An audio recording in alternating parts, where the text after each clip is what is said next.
নমস্কার বন্ধুরা, tasty food কিচেনে তোমাদের স্বাগত। আজকে আমি তোমাদের করে দেখাবো একটা নতুন ধরনের স্পেশাল পরোটা। তো পরোটা করার জন্য দেখো, আমি প্রথমে এখানে আটা নিয়ে নিয়েছি পরিমাণ মতো। এর মধ্যে আমি দিয়ে দেব পরিমাণ মতো লবণ, আর দিয়ে দেব ময়ানের জন্য সাদা তেল। খুব ভালো করে ময়ানটা আমি মাখবো আগে। যতটা ময়ানটা খুব ভালো করে মাখবো, পরোটাটা কিন্তু ততটাই ভালো সফট হবে। তার জন্য ময়ানটা একটু আমি বেশিক্ষণ টাইম ধরে মেখে নেব। যতক্ষণ দেখব এরকম মুঠ না হচ্ছে ততক্ষণ কিন্তু এটাকে মেখে যেতে হবে। তারপরে পরিমাণ মতো জল দিয়ে যেভাবে আটা মাখে, তো সেইভাবে আটাটা মেখে নেব। আটাটা মেখে আটার একটা ডো করে নেব।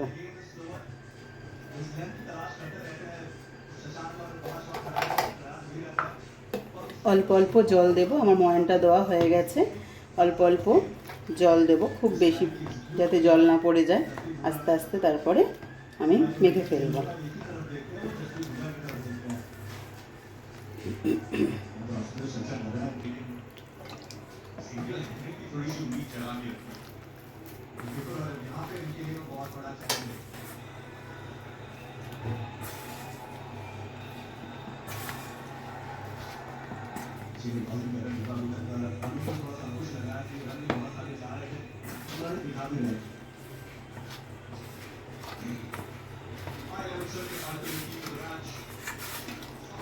আটার ডোটা কিন্তু আমার মাখা হয়ে গেছে।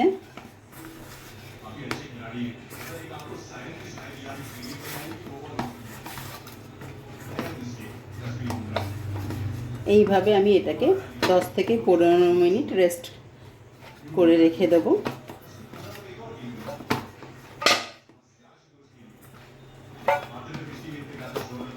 এবার আমি এটাকে রেস্ট করে রেখে দেব।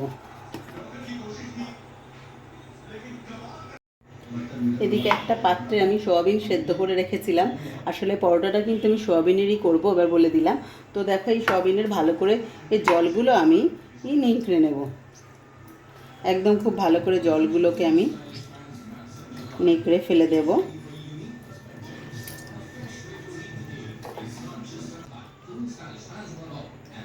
মিক্সিতে ঘুরিয়ে নেব। এই যে আমার কিন্তু এরকম মিক্সিতে সোয়াবিনটা মিক্স করে নিয়েছি। এবার আমি এই ফ্রাই প্যানে কড়া বসিয়েছি। তো কড়াইয়ের মধ্যে আমি দিয়ে দেবো তেল পরিমাণ মতো।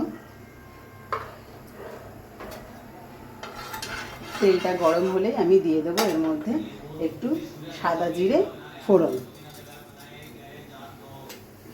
তোমরা কিন্তু সাদা জিরের বদলে ধনেও দিতে পারো, দিলে কিন্তু টেস্ট হবে। আর এর মধ্যে পেঁয়াজ রসুনও দিতে পারো, কিন্তু আমি যেহেতু নিরামিষ রান্না করব, বন্ধুরা তোমাদের বলা হয়নি আমাদের এই বৈশাখ মাসটা পুরো নিরামিষ। তো নিরামিষের জন্য কিন্তু আমি এখানে পেঁয়াজ রসুন দেবো না। পেঁয়াজ রসুন এর মধ্যে তোমরা অ্যাড করতে পারো, খুব ভালো লাগবে। আর নিরামিষ হতেও খুব ভালোই লাগে। দেখো, এর মধ্যে আমি জিরেটা কিন্তু ফোড়নটা হয়ে গেছে। আমি এর মধ্যে পেস্ট করা সয়াবিনের মনগুলো দিয়ে দিলাম।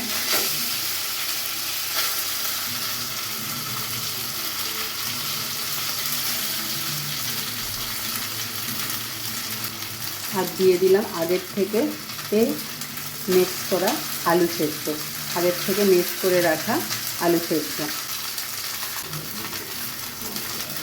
একটু হলুদ, একটু লঙ্কার গুঁড়ো।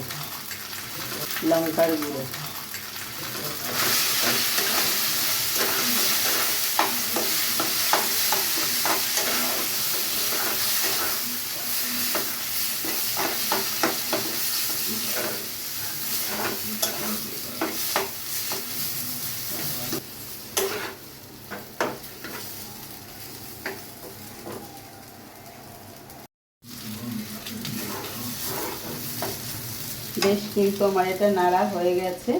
একটু আমি দিয়ে দেব এর মধ্যে স্বাদ মতন চিনি।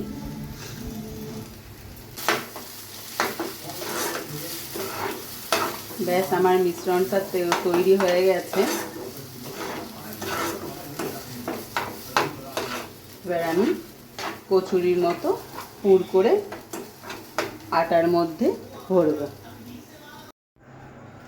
এবার আমি চাপা দেওয়া আটাটা খুলে দেখলাম, দেখো একদম বন্ধুর আটাটা কিন্তু খুব সুন্দর হয়ে গেছে, জাস্ট একদম ময়দা মেখে রাখলে যেরকম হয় এরকম। এবার আমি এগুলোকে লেচি করে নেব।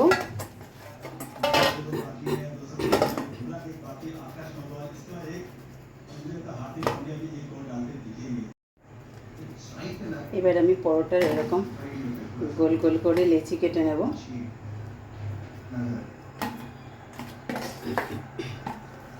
তো যেভাবে কচুরির পুর পুরি মানে পুর ভর্তি করি, ঠিক সেভাবেই এই এইভাবে আটা দিয়ে কিন্তু আমি লেচিগুলো বেলবো। তো এরকম করে নিয়ে মাঝখানে কিন্তু আমি এর মধ্যে পুর দিয়ে দেবো, সয়াবিনের পুর। এইভাবেই কিন্তু কচুরির পুরের মতো দিয়ে দেবো। আর এইভাবে কিন্তু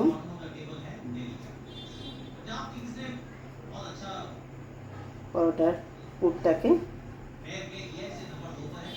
আর এই পরোটার যে মাঝখানের এটাকে এইভাবে কেটে বাদ দেবো, না হলে কিন্তু পরোটার মাঝখানটা খুব মোটা থেকে যাবে, তাতে খেতে ভালো হবে না। এবার আমি আটা দিয়ে এটাকে এইভাবে বেলে নেব।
बिल्कुल नहीं चाहते थे कि मोहम्मद हो या पीछे जाए।